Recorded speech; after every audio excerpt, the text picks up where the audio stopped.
graça e a paz de Jesus a todos. Bom domingo. Estamos de volta para mais uma aula da Escola Bíblica Dominical. Atendendo ao cronograma, hoje estamos no capítulo 10 do livro de Atos. E vamos juntos aprender um pouco com a vida de um gentil centurião da corte samaritana, conhecido por nome de Cornélio. Vamos juntos com ele ver a introdução dos gentios ao corpo que Cristo chamou a igreja. Nós somos da Igreja de Deus no Brasil, Ministério do Bispo Rosivaldo Nascimento, ali na UR11, Superintendência da Escola Bíblica Dominical pelo irmão Emerson Carlos, e esse que vos fala é o irmão Sóstenes, professor da classe de adultos. Ele, juntamente com o professor Emerson, temos alternado as aulas para que você possa, de alguma forma, mesmo à distância, por conta do que estamos vivendo, estar acompanhando as aulas, o livro, e assim, desta forma, talvez ainda melhor, porque você tem a oportunidade de pausar o vídeo, de anotar os versos, de ver com atenção tudo aquilo que é tratado. Na aula presencial, muitas vezes, na dinâmica, acaba não atendendo aquilo tudo que o cronograma pede. Mas em breve, em nome de Jesus, estaremos juntos novamente. Vamos fazer uma breve oração e assim está fazendo a leitura do capítulo 10. Eu convido a você e a sua casa, aqueles que estão com possibilidade, que se juntem no sofá, no quarto, onde quer que vocês estejam, para juntos podermos desfrutar de mais uma aula. Oremos juntos. Senhor nosso Deus e nosso Pai, te rendemos graça pelo privilégio, Senhor, de mais uma vez podermos estar juntos, lendo, Pai, aplicando e entendendo da Tua palavra. Visita-nos, Pai, porque somos necessitados de Ti e sem Ti nada podemos fazer. Para a glória e louvor do Teu nome, Senhor, ajuda-nos na compreensão e no entendimento daquilo que Tu queres. Para a honra e glória de Jesus, te pedimos e te agradecemos. Amém. Vamos juntos fazer a leitura do que está contido na Bíblia, no livro de Atos dos Apóstolos, capítulo 10. Vamos fazer uma leitura bipartida. Vamos ler dos versos 1 ao 8 e depois do 44 ao 48.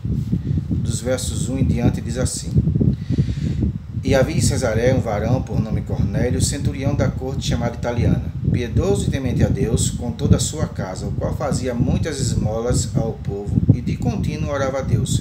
Este, quase à hora nona do dia, viu claramente numa visão um anjo de Deus que se dirigiu para ele e dizia: Cornélio.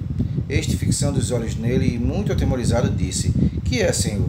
E o anjo lhe disse: As tuas orações e as tuas esmolas têm subido para a memória diante de Deus.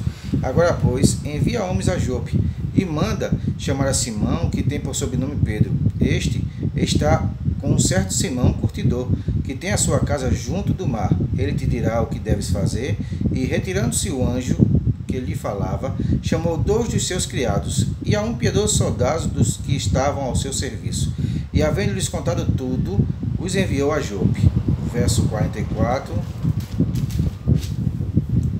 E dizendo Pedro ainda estas palavras, caiu o Espírito Santo sobre todos os que ouviam a palavra. E os fiéis, que eram da circuncisão, todos quantos tinham vindo com Pedro, maravilhavam-se de que o dom do Espírito Santo se derramasse também sobre os gentios, porque os ouviam falar em línguas e magnificar a Deus. Respondeu então Pedro: Pode alguém porventura recusar a água para que não sejam batizados? Estes que também receberam, como nós, o Espírito Santo, e mandou que fossem batizados em nome do Senhor. Então rogaram-lhe que ficasse com eles por alguns dias. É interessante observar que essa é a primeira vez que os gentios são introduzidos ao corpo de Cristo, à igreja. Quando Cristo faz a promessa a eles no capítulo 1, ele disse: Olha, fiquem em Jerusalém, até que do alto vocês sejam revestidos, para que sejam testemunhas em todos os lugares até os confins da terra. Nós vimos ao longo da leitura de Atos que depois do capítulo 2, na grande conversão do discurso de Pedro, as pessoas não pararam de se ajuntar à igreja. Porém, no capítulo 8, Filipe, em Samaria, começa a evangelizar samaritanos. E entusiasmado com aquilo que acontecia, os discípulos pediram que Pedro e João fossem vê-los. Mas ainda assim, samaritanos, que eram um povo odiado pelos judeus, também tinham a sua raiz judaica, também eram descendência de Abraão, de Isaac e de Jacó. As 10 tribos de Israel, quando se juntaram com o povo assírio no primeiro exílio e se misturaram com aquele povo, foram por eles chamados de samaritanos, aqueles que de Samaria eram impuros, ou que não tinham mantido sua linhagem primária. Porém, quando Filipe vai a Samaria, um povo odiado pelos judeus, e começa a converter as pessoas de lá, Pedro e João vão, oram, e eles também recebem o Espírito Santo. Mas ainda assim, eram descendência de Abraão. No capítulo 9, Saulo, um dos perseguidores da igreja, é convertido, e ainda não evangelizando os gentios, essa incumbência foi dada a Pedro, que em uma visão, quando estava com fome, orando, viu que precisava ir a Cesareia, a casa de Cornélio, um centurião da corte. Chegando lá, a primeira explicação que Pedro dá é: olha, não é comum que os judeus comam com os gentios, que os judeus tenham comunhão com os gentios. Então observa, aquele Pedro que recebeu o Espírito Santo, que foi incumbido por Jesus para apacentar as suas ovelhas, ele, visto tanta coisa ao lado de Cristo, tendo visto tanta situação após Cristo com o Espírito Santo, ele declara no capítulo 4 do livro de Atos, depois da cura daquele enfermo na porta do templo, que em nenhum outro nome há pelo qual devamos ser salvos, pelo de Cristo Jesus. Ele disse: olha, importa obedecer mais a Deus do que ao homem. Ele faz várias declarações, mas dentro da sua cultura judaica, sendo Pedro um homem rude, um homem de serviço, mas pelo costume que tinha desde a sua tenra infância, ele não se julgava capaz de adentrar a uma localidade onde gentios habitavam. Se julgavam e subjugavam os outros inferiores. Então, quando essa visão acontece com Pedro, Pedro estava com fome, em cima de um terraço, e o Senhor aparece a ele em uma visão, um prelúdio daquilo que aconteceria com um lençol, com um cesto grande, com algo muito imenso, onde continha animais de todas assim, os tipos: répteis, quadrúpedes, aves de rapina, todos os animais que os judeus, pelos seus costumes, julgavam impuros. E a voz que vinha do céu disse a Pedro: Pedro, tu está com fome, mata e come. Já que Pedro orava e jejuava e já sentia fome, era próxima a hora do almoço, aquela visão veio como alimento a Pedro. E Pedro disse assim: olha, Senhor, jamais eu comi nada que fosse impuro ou imundo. Mas a voz que vinha do céu repetiu por Pedro: olha, não julgue impuro ou imundo aquilo que eu mesmo já purifiquei. Isso se repete por 3 vezes. Pedro, depois de ter essa visão, começa a pensar o que significava aquilo. Cornélio já tinha enviado seus homens, enviados até a cidade de Jope, até a casa de Simão, e eles já estavam nas proximidades da residência de Simão Curtidor. E procurando pelo tal de Simão Curtidor, lá de cima, Pedro talvez ouvindo ele chamar: olha, está aí um tal de Simão, que tem por sobrenome Pedro. E aquela voz que de alguma forma era revelada a Pedro dizia: olha, desce e acompanha eles, porque eu vos tenho enviado. Então o Senhor se revela a Pedro dizendo: olha, foi eu mesmo que mandei. Pedro desce, se apresenta a eles e pergunta: por que vieram a mim? Qual o motivo de vocês virem me procurar?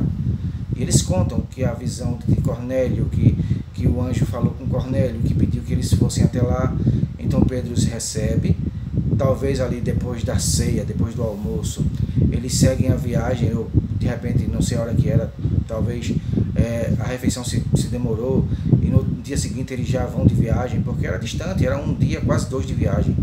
E talvez ali ele remoendo no caminho sobre o que tinha a ver aquela visão. Ele vai preparando seu coração para aquilo que esperava por ele, para aquilo que aconteceria mais adiante. Então Pedro, que era judeu, não era um ortodoxo judeu, não era um líder do sinédrio, não era um professor, um versado nas leis judaicas, mas como obediente, como servo fiel, ele tinha os costumes e práticas que Moisés ensinara, e ele atendia dentro das suas limitações aquilo que era pedido para que eles fizessem. Quando Pedro chega na Cesareia, nas proximidades da casa de Cornélio, quando chega propriamente no habitar de Cornélio, ele já se justifica com os irmãos de Jope que foram com ele. Olha, não é nosso costume, não é nosso habitual, não é comum estarmos juntos com pessoas que não são circuncidadas. Isso não atende aos requisitos que Moisés nos deixou. Isso não está dentro dos parâmetros que temos costume.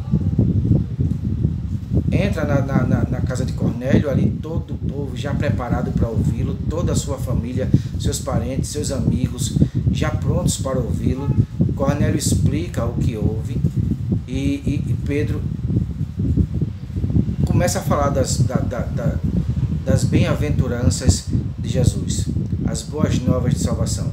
Começa a apresentar Jesus Cristo, o homem que veio, que viveu, que morreu, que ressuscitou, as promessas que fez. E diz o texto, no verso 44, que Pedro, ainda falando, o Espírito Santo, o próprio Deus, dá o carimbo de aprovado àquele povo. Porque o povo estava pronto para ouvir, desejoso para ouvir. Como nós estamos nesses dias? Estamos desejando ouvir a palavra de Deus? Será que esse momento que temos vivido de distanciamento tem tirado essa prontidão de nós de querer ouvir, de esmiuçar, estudar a palavra de Deus? Cornélio era um centurião da corte. E, pincelando um pouco para que a gente possa entender, o exército romano, tido na interpretação do próprio Daniel como as pernas de ferro, como aquele exército que era muito voraz, que destruía tudo, ele era formado por legiões. E essas legiões, como em nossa divisão aqui em Pernambuco, 11º Batalhão, 12º, 13º, eles eram feitos por legiões numeradas, 1ª Legião, 2ª Legião, 3ª, 4ª, e essas legiões eram formadas por, em média, 10 cortes. Essas cortes eram formadas, em média, por 10 centúrias. E como significava isso? Uma legião, que era formada por 10 cortes, em média, que desta vez era formada por 10 centúrias, tinha aproximadamente, de números gerais, quase 10.000 soldados. Uma legião tinha, na verdade, 10 cortes, cada 10 cortes tinha 10 centúrias, cada centúria 100 soldados. Era Cornélio um chefe de 100, ou liderava 100, mas não propriamente 100, 90 e poucos, talvez por alguma baixa de algum conflito, 100 e poucos por alguns alistados novos, e em média de 100. Cornélio era um centurião, um líder de 100, que pertencia à corte chamada italiana. Essa corte tinha 10 centúrias e dentre elas, uma era a de Cornélio, que estava localizada em Cesareia. Ele era um homem romano, temente às leis de Roma, obediente a seu chamado de exército, mas é interessante observar que o começo do texto nos dá algumas qualidades de Cornélio. A palavra de Deus vai dizer que era este homem chamado Cornélio, conhecido por ser piedoso e temente a Deus. Ele, na comunidade que vivia, na sua centúria, na sua localidade, ele não era conhecido por ser um bom general, ele não era conhecido por ser um soldado que manejasse bem a espada, o escudo, um estrategista de guerra. Ainda que assim o fosse, porque ocupava um local de destaque no exército, ele era um general, um comandante de centúria, mas ele era conhecido por sua piedade e pelo seu temor a Deus, influente em toda a sua casa. Cornélio não era judeu, Cornélio não era cristão, Cornélio não era prosélito ao judaísmo, mas Cornélio conhecia, pelo convívio com os judeus, o Deus dos judeus, e ele era influente em sua casa. As suas esmolas, os seus hábitos de oração, era conhecido naquele local. E diz a palavra que era conhecido por toda a sua casa. A sua casa era de modo integral sabedora que o líder da casa, o seu general, o seu comandante, era alguém que temia a Deus, era alguém que era piedoso. Quando Cornélio via a ordem do anjo, a instrução do anjo, e mandou que fossem buscar Pedro, ele chamou 2 dos seus criados, mas também chamou um soldado piedoso. Observe, o comandante daquela centúria também tinha soldados que, como ele, eram piedosos. O texto não vai dizer que esse soldado piedoso era temente a Deus, mas possivelmente, observando o seu general, o seu comandante, era algo que ele espelhava, era algo que ele almejava, era algo que ele desejava ser como seu líder. Então, dentro dos dias de hoje, ano de complicadas situações de reclusão, de distanciamento, de meio antissocial, como é que as pessoas têm me visto? Como é que as pessoas têm te visto? Somos nós conhecidos pela piedade? Somos nós conhecidos pela oração? Somos nós conhecidos por servos de Deus, tementes a Deus? Ou temos nós sido conhecidos por outras qualidades que talvez tenhamos? O que é que tem destacado você em seu meio? O que é que tem me destacado no meio que eu vivo? Cornélio tem muito a nos ensinar. As suas esmolas eram de contínuo e chegaram ao coração de Deus. As Escrituras nos revelam o desejo, a vontade, o querer de Deus. Quando Cornélio, um homem que não pertencia a nenhum tipo de credo oficialmente erigido, ele teve suas esmolas e as suas orações diante do trono de Deus. Isso foi dito pelo anjo, isso foi dito pela aparição angelical ou a teofania do próprio Senhor. Como é que nós estamos diante de Deus? A palavra de Deus diz, e é interessante, eu recebi um vídeo hoje, que diz assim, olha, a tua espiritualidade não é medida pela quantidade de orações que você faz, a tua espiritualidade não é medida pela quantidade de jejuns, de consagrações, de vida devocional que você tem. A tua espiritualidade é medida por amor ao próximo, por aquilo que você faz ao outro, porque o Evangelho, ele não é para mim, ele é para os outros. O poder de Deus, o Espírito Santo, não veio a mim para me fazer melhor, ele veio a mim para poder ser testemunha aos outros. Então é interessante observar que Cornélio, mesmo não sendo pertencente a nenhuma igreja, a nenhuma denominação, a nenhum tipo de credo oficial, Cornélio esmolava sempre e orava de contínuo. Ele tinha uma vida reta, continuamente devotada ao Senhor. E isso sobe ao trono do Senhor. Quando Cornélio ele de contínuo oferecia esmolas, ele está dizendo o seguinte: eu não estou preocupado com o que é meu, mas eu estou preocupado com aquilo que é a criação de Deus, com aquelas pessoas que precisam. E a palavra de Deus vai dizer assim, de modo interessantíssimo: olha, apartai-vos de mim, porque vocês não me visitaram quando eu estive preso, vocês não me deram de comida quando eu tive fome, vocês não me vestiram quando eu estive nu, não me hospedaram quando eu fui forasteiro. E eles perguntarão ao Senhor: olha, quando foi que te vimos nu e não te vestimos, te vimos com fome e não te alimentamos? E assim por diante. E Jesus mesmo responde: olha, todas as vezes que deixaram de fazer a um dos meus pequeninos. O Evangelho, ele tem um simbolismo de dar. A palavra de Deus vai dizer: olha, coisa boa é dar, melhor do que receber. E é interessante observar que isso não é doutrina de salvação. Alguns credos têm feito isso como meio de salvação. A caridade, o fazer pelo outro. Não. Mas a palavra de Deus vai dizer que a minha fé sem obra, ela é morta. Tiago diz isso com uma clareza muito distante. Se alguém te perguntar pela tua fé, eu te mostrarei a tua fé pelas obras. E Tiago vai dizer assim: olha, se o teu irmão vem a ti e tu despede ele sem atender aquilo que ele precisa, tu tendo, o que fizeste? Se ele vem com frio e tu despede ele com frio, Deus proverá e não provê a ele um cobertor. Se ele vem com fome e tu diz: Deus proverá e não provê a ele o pão da necessidade daquela hora, você tendo. O que você fez? O que eu fiz? O Evangelho, ele tem se tornado algo muito didático. É importante estudar, é importante debater, é importante discutir, mas e a nossa prática cristã? Cornélio, ele nos mostra algo que é muito interessante. Certa vez, há alguns anos, nós ensinávamos, eu e Emerson, a classe de discipulado. E ele fez uma postagem de uma frase que ele fez em uma certa aula. Ele disse mais ou menos assim: Deus só escuta as orações de quem é crente.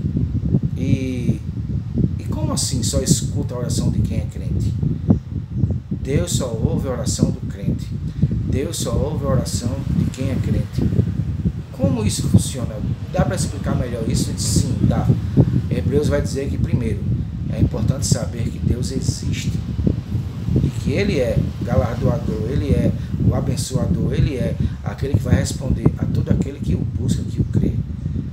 Ninguém ora se não acredita. E se acredita, é crente. Se você crê que existe um Deus sobre você, que existe um sacrifício pleno e perfeito oferecido a Deus por causa de você, se você crê, acredita que Jesus Cristo te salvou, o que é que tem impedido a você e a mim de oferecer essa salvação aos outros?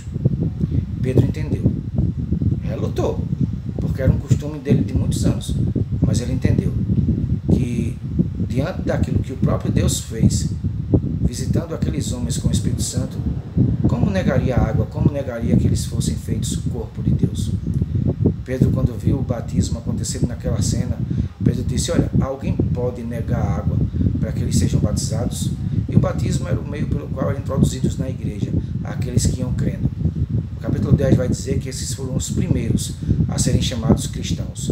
Talvez ainda na época com um nome pejorativo, com um nome de baixo cunho, de alguma forma menosprezando. Esses são os cristãos. Mas ainda hoje, aqueles que creem em Cristo e que seguem seus ensinamentos são conhecidos pelo mundo como cristãos. Hoje, com uma proporção muito maior, com o advento da internet e de outros meios de comunicação, é possível a gente estar hoje separados e ao mesmo tempo juntos, levando o amor e a palavra de Deus. Que você possa, assim como Cornélio, ser influente na sua casa, que os seus parentes, através de você, possam ver em você a piedade, o temor, as orações, a vida cristã que você deve ter. Aprendo com Cornélio que, mesmo não pertencendo à igreja, como ele não pertencia, Deus já se agradava daquilo que ele fazia. E quando Pedro conheceu e conheceu aos seus, Pedro viu que era inegável reconhecê-los como também parte desse corpo onde Cristo é a cabeça. No capítulo 11 começamos com algo inusitado. Pedro, quando volta para os seus, ele é indagado e confrontado por eles. Olha, foi dito e foi ouvido que você comeu com gentios, que você participou com eles. Como é isso? Os da circuncisão sempre eram contra os da incircuncisão. Pensando um pouco aquilo que vamos ver mais adiante, no capítulo 15, já com Paulo e Barnabé, a circuncisão ela é sempre contra a incircuncisão. Paulo escreve as cartas Gálatas e Filipenses principalmente falando nisso. O concílio de Jerusalém, que houve no capítulo 15, é principalmente falando nisso.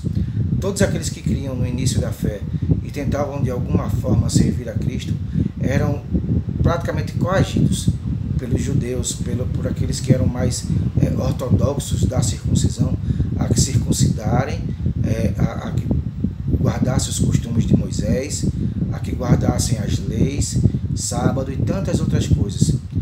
Por incrível que pareça, 2000 anos se passaram e ainda hoje vemos segmentos sectários que querem nos introduzir a costumes e a obrigações que o próprio Cristo não nos obrigou. No capítulo 15 de Atos, se você quiser depois dar uma lidinha, vai ficar bem claro isso no concílio.